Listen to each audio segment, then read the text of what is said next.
Hello everybody, this is All Sounds Gaming and welcome back to another episode of Let's Play Disco Elysium. In the previous episode, we tried to sleep, had a very disturbing dream, and well, tried to interrogate the Hardy Boys who seem to have confessed to the killing of the mercenary. Though we aren't quite though we have our own suspicions that they didn't do it and that they're trying to protect someone. Interesting. Behind the dockworkers, a ceiling height. Nope. Alright, unfortunately, dealing with them is not going to be easy. We have basically no authority to use over them. Or why I have no authority. There's gotta be something. Game threshold's giving me +1. Authority, 0. Bonus from items. Okay. What's causing me to lose some authority? -2. Ledger of failure and hatred. Okay, let's unequip that.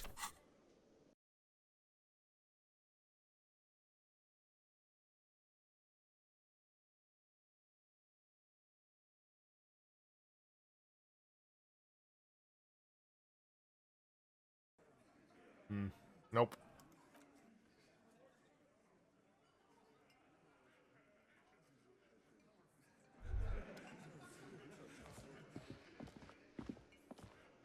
Alright, well, we can always go back and call the station. Hold up. Snow covers the white on blue police livery of the motor carriage. The white colors nearly meld together. Wait, why am I even thinking about this? Wasn't I supposed to... Do something important? Something murder-related? There's always something important. Doesn't mean you can't take a moment to admire this piece of machinery.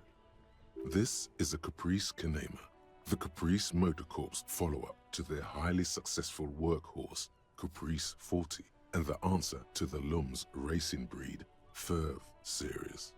With its air-cooled, rear-mounted 12-cylinder compression ignition engine, driving the rear wheels through a 4-speed manual gearbox, the Kanema is able to reach 100 kilometers per hour in 13.5 seconds, and go on to a top speed of 180 kilometers an hour.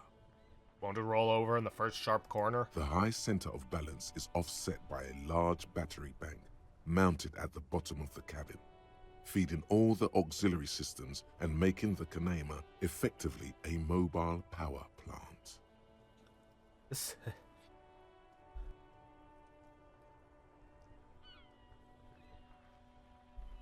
Pardon me?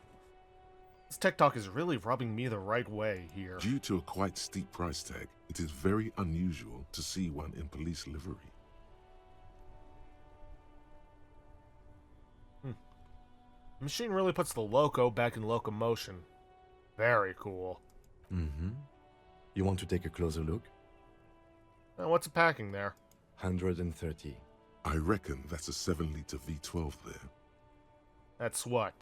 7-liter V12? 7.2. Supercharged. A fine machine. Yes. An extraordinary machine. It's nice and all, but why so modest? Put some zing into it. Flare it up. Slam it down. Helium headlights would improve the range and quality of the visual field a lot. Ever thought about switching to helium headlights? Actually, I have a pair at home. Just haven't gotten around to fitting them yet. I need to lay some wiring for the ballast first. Well, if we ever get this case solved, maybe we can do it together. Maybe. Yes, definitely maybe. And means no. Okay, let's move.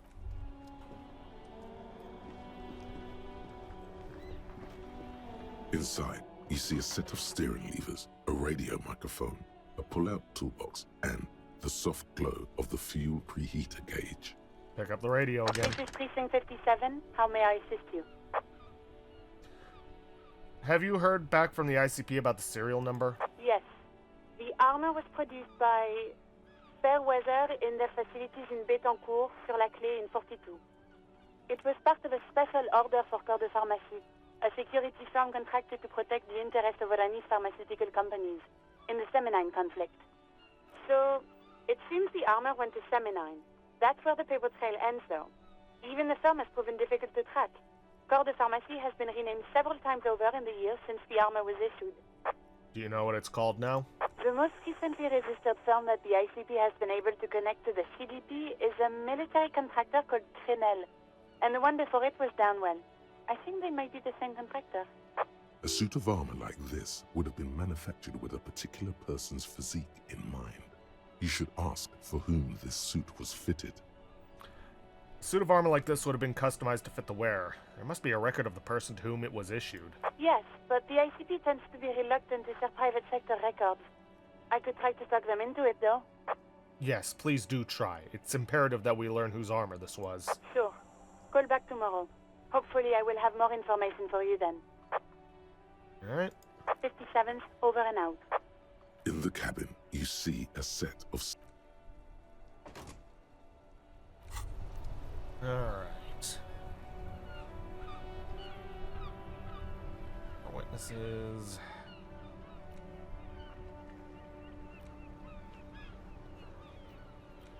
Okay, lost pool. May as well take care of that.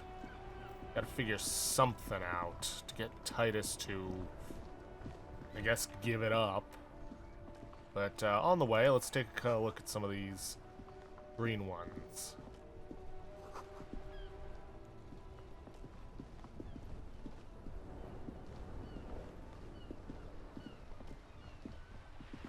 We are still waiting for a replacement for the bull you sent sinking. I found you guys a new bull. What is this? Are you mocking us? This isn't for pétanque. Now, no need to get angry again, René. I'm sure the officer tried his best. It's not like there's a bull kiosk here in Martinaise. Exactly, and I really did try. Trying is worth as much as is accomplished. In this case, almost nothing. Fine. You try to right a wrong. It's still a gram better than actual nothing. Renee, I found your guard booth. Yes. The Debardeurs Union pays me to stand vigil during the nights. Not out of any political allegiance, mind you. I'm an old man. Don't sleep more than a few hours every night anyway, and money is tight. You must have seen something on the night of the murder. Your booth looks right into the yard. Yes, it does. Unfortunately, I wasn't working that night. Been on a 2-week leave since last Monday. So who was working your shift that night? No one. The bus has been unmanned since last Monday. There's no other guard. It's just me. No one has been guarding the container yard since last Monday. Yes. It's not actually an issue. I mean... Look, officer. The container yard doesn't actually need a guardsman. Never had one before, René. Monsieur Claire had that booth built specially for him. It's mostly decorative. Mostly decorative. The possibility of someone being in there is enough to discourage any ill-minded individuals. Evrard created this job for René because he knows the Royal Carabiniers' pension of honor and PTSD isn't something a man can live off. A decorated Kingsman collecting tear reflects bad on the whole neighborhood. His words. There's absolutely nothing wrong with tear collecting. It's my side thing too. Oh, I didn't mean to imply there's something wrong with that. I do it too. Everyone does it. It's an excellent side thing. Yes, yes, yes. Can we conclude the topic of my guard booth now? He is not going to become an entrepreneur. Got it. Thanks. Yes, yes. Like I said, I would be up anyway, so might as well keep an eye out. It keeps my senses sharp. You seem to be playing in a crater. Yes. The terrain here provides an interesting variety to a familiar game. Do you know who created it? I do. Fire from heavy artillery. Okay, it's a crater left by artillery fire. But why? Why what? Why was heavy artillery used? Because that's what happens when communards hijack your country, execute your supreme leadership, and turn your capital into a slaughterhouse. You use heavy ordnance to clean up your home. Did you use use artillery fire against them? Sadly, no. It was the foreigners who brought them to their knees. We fought valiantly. Too valiantly. So valiantly we got licked. He adds, squeezing a boule in his fist. Should have fought dirty, like they did with their suicide sex cult propaganda and mad anarchist women strapped to shrapnel bombs. We didn't though, and we lacked caliber. God bless him, but the suzerain's cannons simply weren't big enough. It was probably a bit more complicated than that.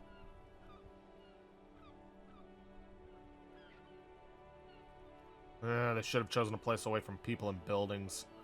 This place is a damn beachhead, son. They had to soften the commies up first. Beachhead? Yes. The military coordinated amphibious landing to take back Revachol. Martinaise was used as one of the 3 footholds in Revachol during Operation Deathblow in 08. The other 2 are off in Stella Maris and the Delta. Not thoughtfully and turned to look northeast. This here is Blood Ground, where coalition boots first made landfall and cleaned those rabid dogs out. Most likely, we're playing pétanque on their mangled corpses. Blood ground.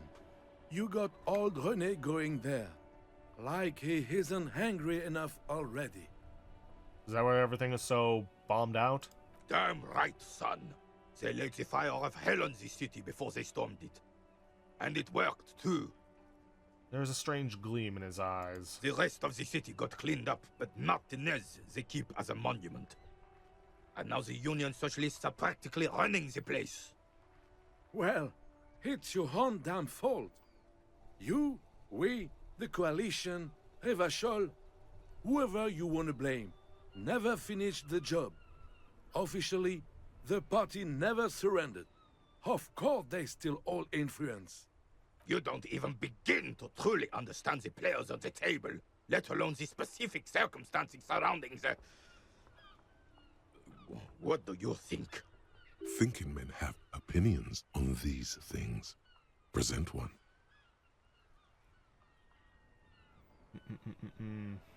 Nothing. I don't think. I just do. I'm just so damn sorry it had to be the coalition. After 8 years of fighting those hyenas, boiling cats for food and drinking piss in the mountains, I would have preferred if the Right Honorable King Guillaume returned through Revachol, or even if that damn clan Frissel had risen from the grave and led us. Sadly, that was not the case. Instead, all that is just, holy, and beautiful in the world was wiped away, and now it's neon signs with toothpaste ads everywhere. Foreign influence peddling garbage and stupid music on the radio. This is just what the commies wanted. This was their plan all along. This is what they wanted to replace the role of the suzerain with.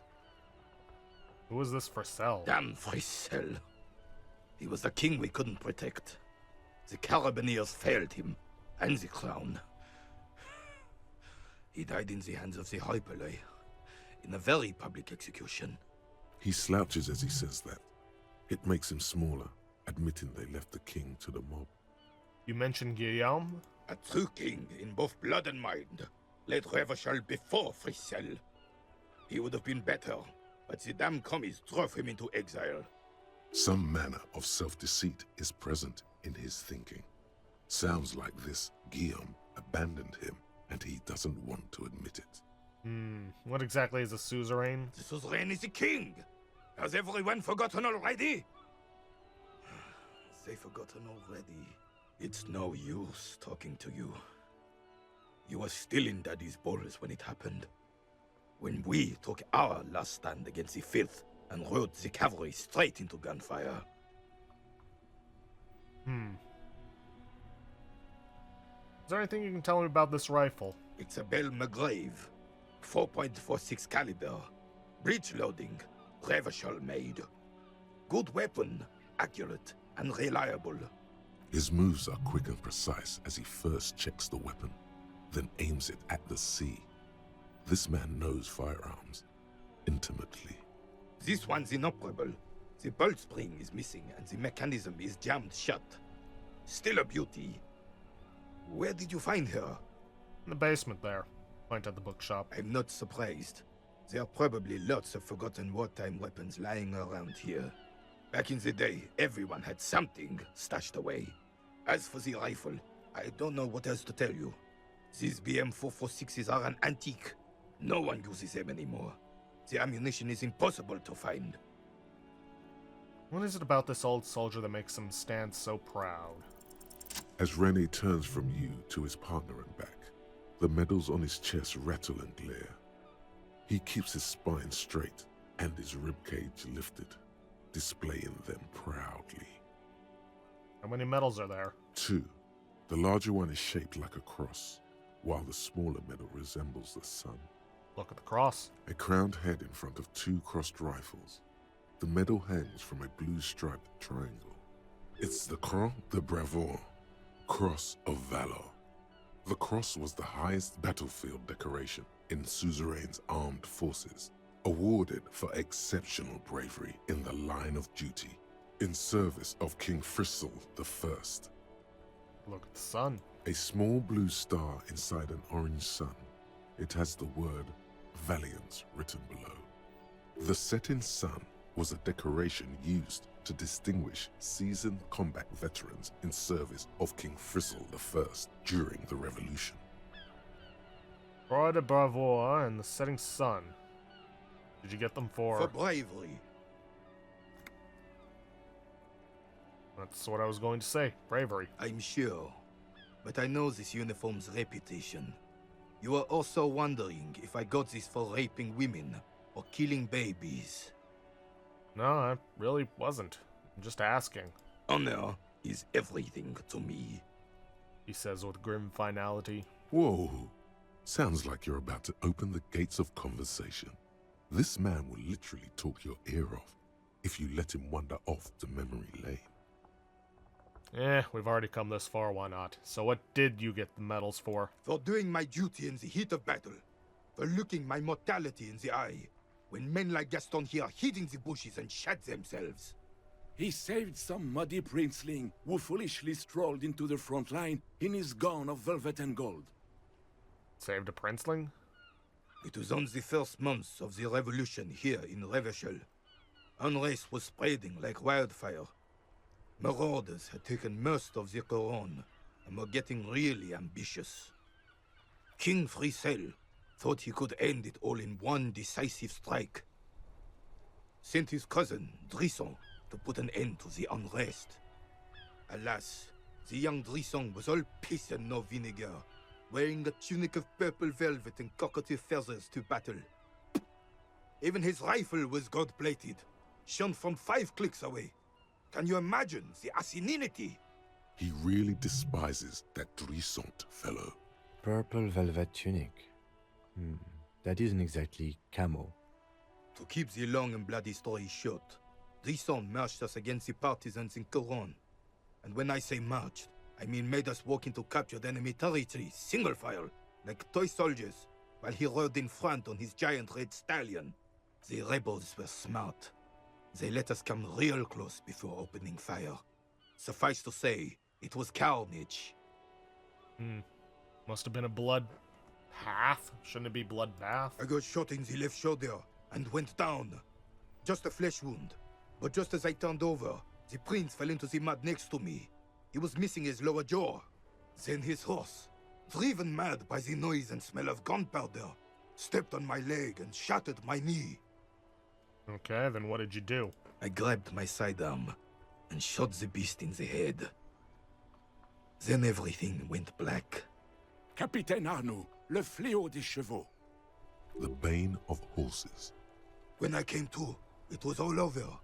It was just me and Jolas Tresson, gurgling in the blood-soaked mud right next to me. The Dink had taken numerous flesh wounds and lost a lot of blood. But despite missing his jaw, he seemed hesitant to die. Tougher than he looked, that one. Oof, that's no dink, that's a fighter. So I grabbed the dink and started crawling. Kept going until the 59th Cavalry picked us up.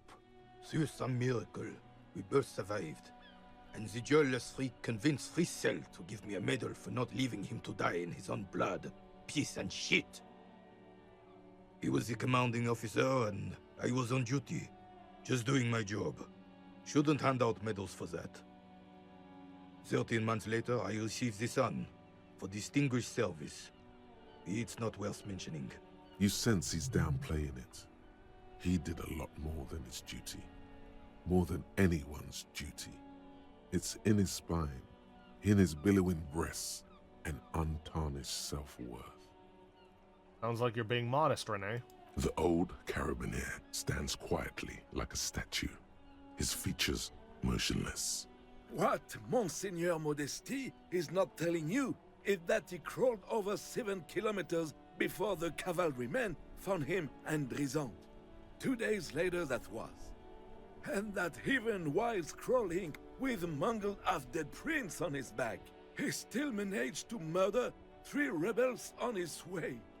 Is that pride in his voice? It's deep down, but maybe even unbeknownst to the man himself, it's there.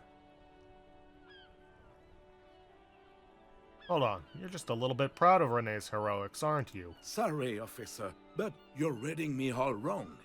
I'm a man of peace, and these kinds of bloody heroics are only impressive to men like Rene himself. Certainly not to me. How did you find the story to be, officer? This doesn't seem like a good moment to express an opinion. I don't want to risk it. Bon Dieu. You and Gaston must be related. His blood runs yellow too. Maybe, but also bear in mind, officer. They don't end this out for anyone with a service record. Oh no, you have to get shot. Repeatedly. And you need to get your hands bloody too. Really, really bloody. Do not speak of what you know nothing about, Poltroon. Duty is something you will never understand. Why do you despise Drizant so much? Because he was a goddamn dandy. Had no business leading men or even being on the battlefield. All he was related. That's it. Royal blood alone doesn't make army commanders. He was a stupid kid, only interested in horses, hairstyles, and man-loving. Pooh! And 782 Royal Carabineers are dead because of his incompetence. Whoa, man-loving? Is that even a word? It is not. Oh, thanks for the story, Rene. Bah! There were many such stories in those days. Many such men, too. True Revacholians. Men with backbone. Oh yes, René, yes. Men were bigger, girls were prettier, and everyone wore the fascia. Lord, please bring those days back, if you can. I'm not getting into this with you again. Officer, was there anything else? You should try to come up with a heroic story of your own. Impress this old soldier. No. Alright, well, that didn't really help us out with any of this.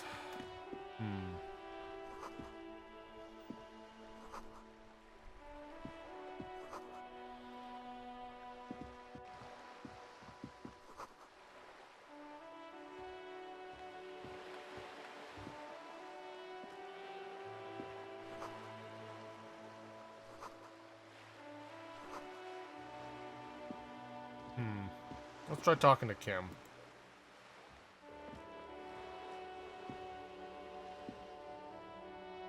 There. Okay, let's move to a better location.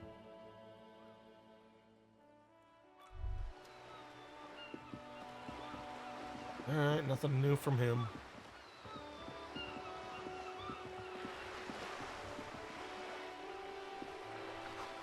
A splatter of bullet holes lines the wall. Okay.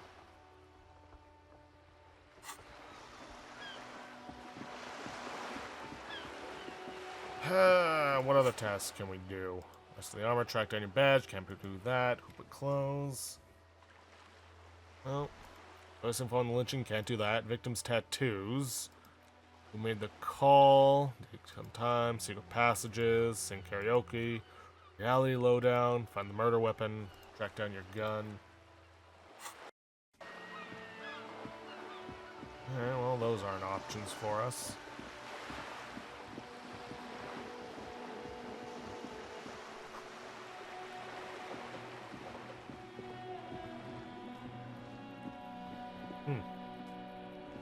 This is a wall on the side of an apartment building. Okay.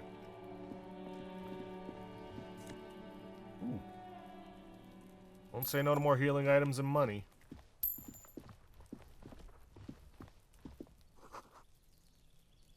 Won't be of any use until the snow melts.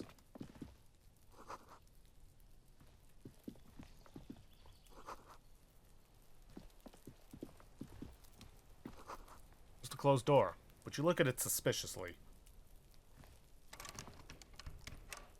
Let's see. Orange bum hat. Health.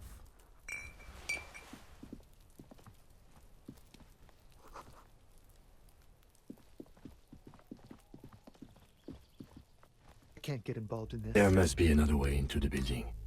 Okay. You see a young man on a balcony nursing a cigarette. His eyes have been following you for a while. Not looking for any trouble, officer. No trouble from me. I just want to know what's going on here. I don't want to be seen talking to the gendarmerie, if that's okay. I just want to finish my cigarette. Don't let him go.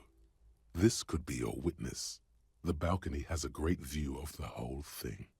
Actually, the gendarmerie really needs to talk to you. Is it really that important? He asks you, adjusting his shirt. Like a nervous cat, he keeps stealing looks at the neighboring windows. All right, but make it quick. Once I finish this cigarette, I have to run. Looks like you've got a good view of the Whirling's backyard. Can you tell me anything about the hanging? I can tell that you finally got him down. Thank you. It was quite a disturbing sight, even by Martinaise standards.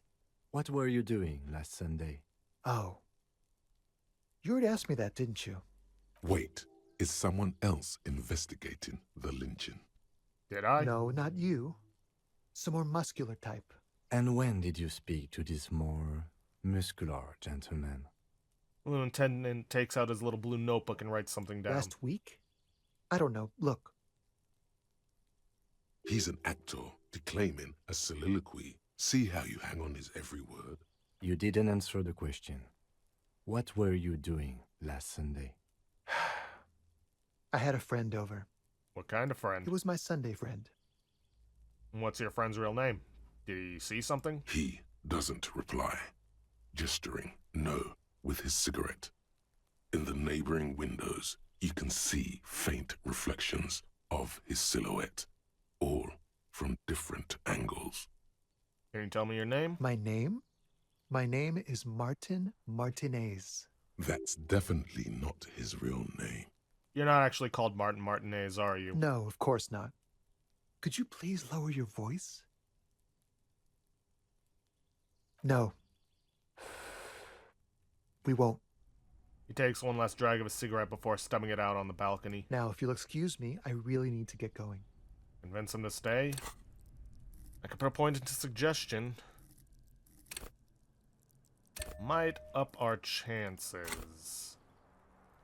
42%? Time to bring out your secret charm. Tears and begging. Show him your emotional side. What do you Throw want? yourself before his very feet like a dog. What do you want from me? Do you want me to cry, huh? No, for God's sake, I don't want you to cry. Listen, I really have to go. Good luck with the investigation.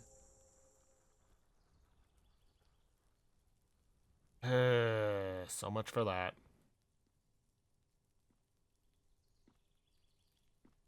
That went about as well as I had expected. He's gone. We should run after him, see where he went. No point in running. Tenements like these often have multiple exits. If he doesn't want to talk to us, then he'll know how to hide himself. So we just give up? He could be a witness. Him or his Sunday friend. Either way, we need to look into that muscular type who's asking about our case. There has to be a way of getting inside the building. Once we've found a way in, we can ask around for his apartment. Great, let's do that.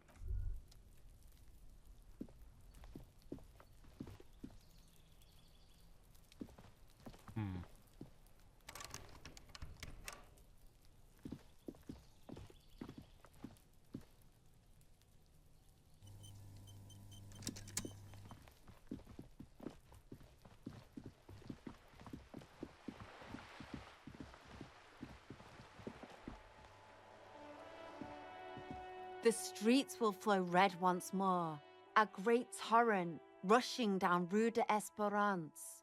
You wait and see. Girl stares at the sailboat by the pier. The streets will not flow red with anything. Who are you? I'm Cindy the fucking Skull. What else do you want to know? Date of birth, blood type, the last time I was tested for Hep C. Just answer some questions, okay? Ask away, pigman, but I don't promise to answer. Despite the sass, she puts the brush aside. You keep looking off to the side. What are you looking at? The lieutenant is desperately searching for another handkerchief. Okay. Hatred, disgust. It's difficult to tell which of the two is more present in her girlish features. The woman on the boat does not notice her staring.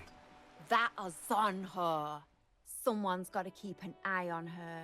Ozon is an archipelago 2 days' travel away from Rivershot.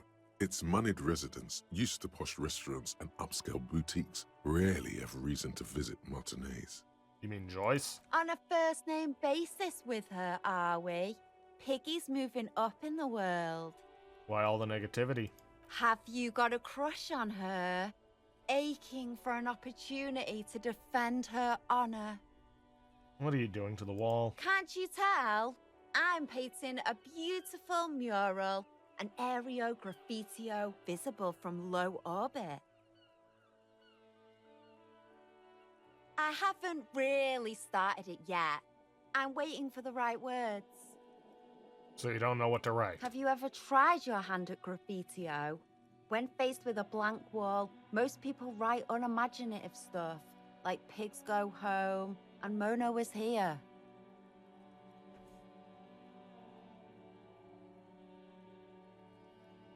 We rarely see pigs round here, though.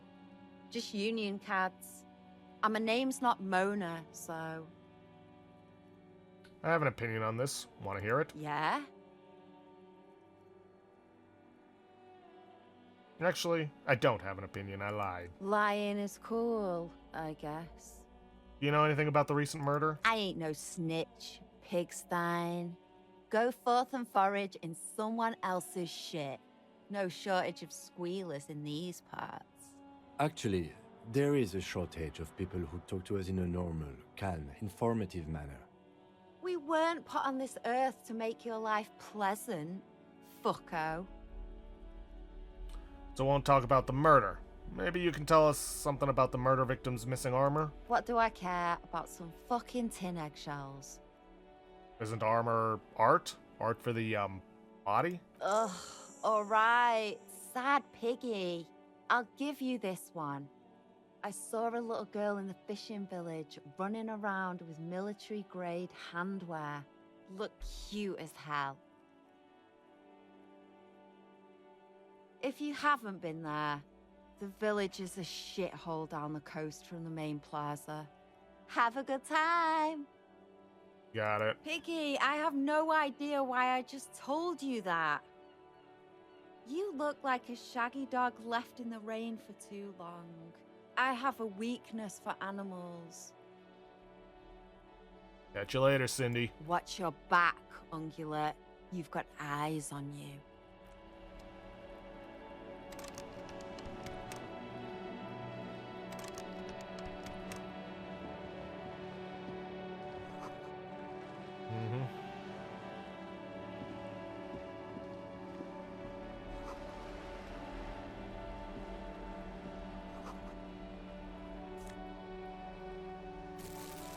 I'll take that. What's in here? A sturdy metal door guards the southwest entrance to the apartment building. It's locked. This could be a way into the apartment building the smoking man vanished into. Knock. The door rattles against your knuckles, but there's no response.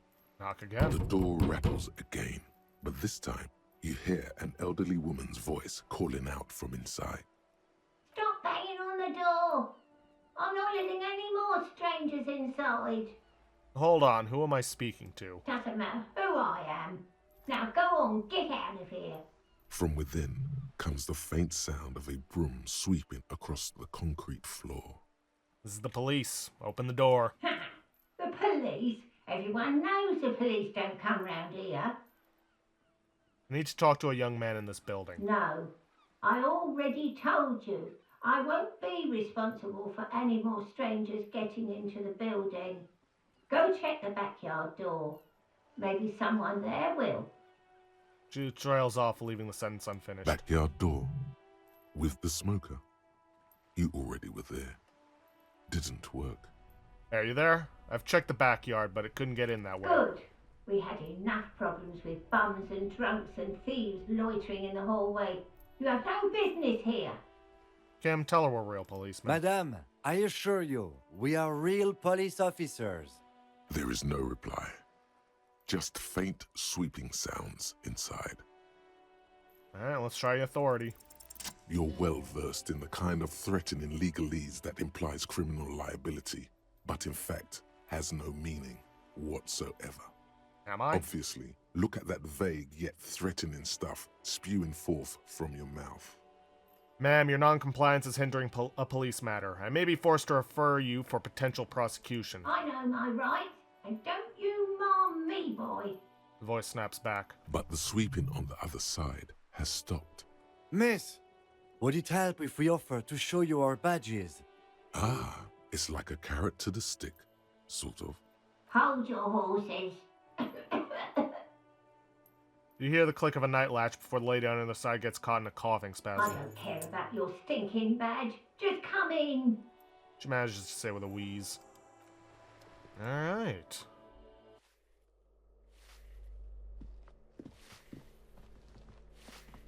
Give me a moment.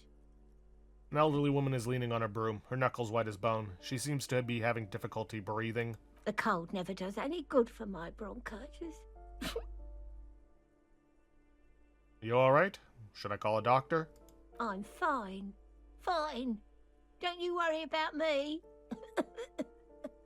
She starts coughing, red spots appearing on her cheeks. Now, what do you want from me, policeman? She's the cleaning lady. She knows the floor plan and the residence. I'm looking for a young male in his mid-20s, dark hair, skinny build, a smoker on the balcony. Yes, yes. I know who you mean. The scrawny boy who's always smoking like the devil, right? She looks at the other end of the hallway. Somewhere in the building, a child starts crying. You hear a radio tuned to a talk show and someone taking a shower. What's he in trouble for? No trouble, I just want to talk to him. Do you know where he lives? Talk?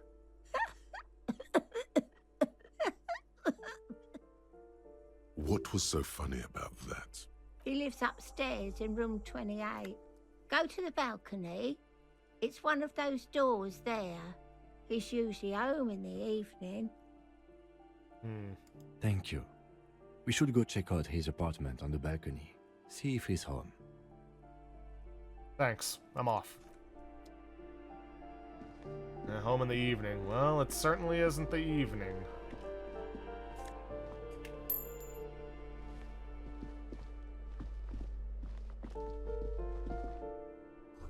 Someone's drawn a 5-pointed star on the wall. That isn't just a 5-pointed star. It's an inverted white pentagram cradled in a wreath of antlers. The iconography of communism, in other words. The star and antlers was developed in the 6th decade of the last century and quickly adopted by Mazov and the communards during the revolution. Even today, half a century after, the star and antlers retains the ability to evoke hope, disappointment, and fear in equal measure. Why is the star upside down? To symbolize the toppling of the old order. Also, some social democrats were already using it. What's the deal with the antlers? The wreath of antlers represents a natural crown. It was about building a society that could exist in accord with the natural world, and at the same time, above it. Why white? Because white is the color of peace. What does it evoke in me? Nothing at all yet. Right now, it's just meaningless shapes on a wall.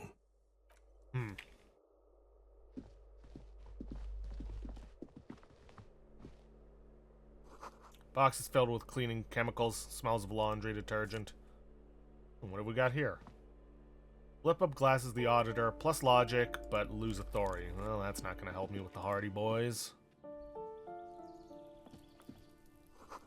Breaker box is full of cigarette butts and electric wires. Just a door. Nothing for you here right now.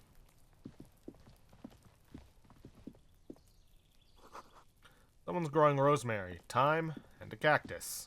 Cactus ain't gonna do well in the cold. This is the door to apartment number 29. Complete silence. Whoever lives here isn't home. Door to apartment 30. Voices from within, singing along to some buoyant dance track, which makes this one number 28. This door is made of metal and appears to be reinforced. Someone here really values their security. Number 28. This is where the cleaning lady said the smoker on the balcony lives. Let's see if anyone's home. Knock on the door. No one answers. Looks like the young man we are looking for isn't home. I think our best chance to catch him is in the evening. He looks around, taking in the cold spring air. We should return tomorrow after we have finished with our day's work. How about 9 p.m.? Sound good? Sounds good. Tomorrow, 9 p.m. Tomorrow, 9 p.m., right here. Apartment number 28. Good, let's go. Damn. Turns out it's quite tricky finding someone in a big apartment building. Don't worry. You'll get him. Remember, tomorrow. He's probably gone for today. Alright. Well, that's something. Haven't really proven our authority to anyone.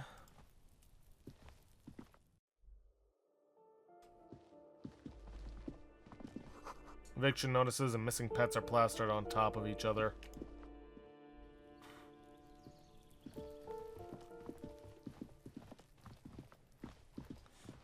Alright, well, that is that. Unfortunately, I know for a fact that we can't go down to that fishing village just yet. It's something for another time. We still need to prove our authority to the Hardy Boys.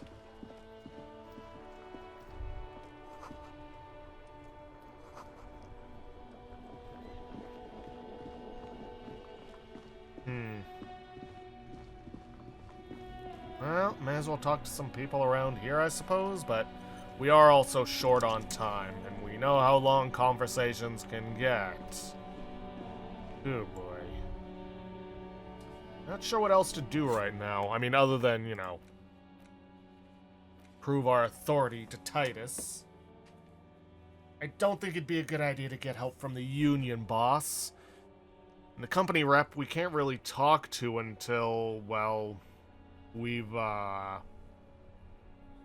acquired our badge, which I know we can't do yet.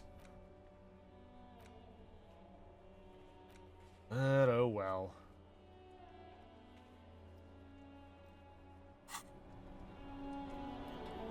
So, I think with that, I'm going to end this episode off here for today. We're probably going to talk to some of these people over here next time, and maybe take a look around. Hopefully we can prove our authority to Titus. Not only that, but there's the window at the bar that says it's not yet time. But who knows? Anyways, with that, I'm going to end this off here for today. If you guys like what you see, please leave a like, subscribe for future content, and don't forget to hit that bell icon to get notifications when I upload, and please, leave a comment down below this video. I'll see you guys in the next episode. Thanks for watching.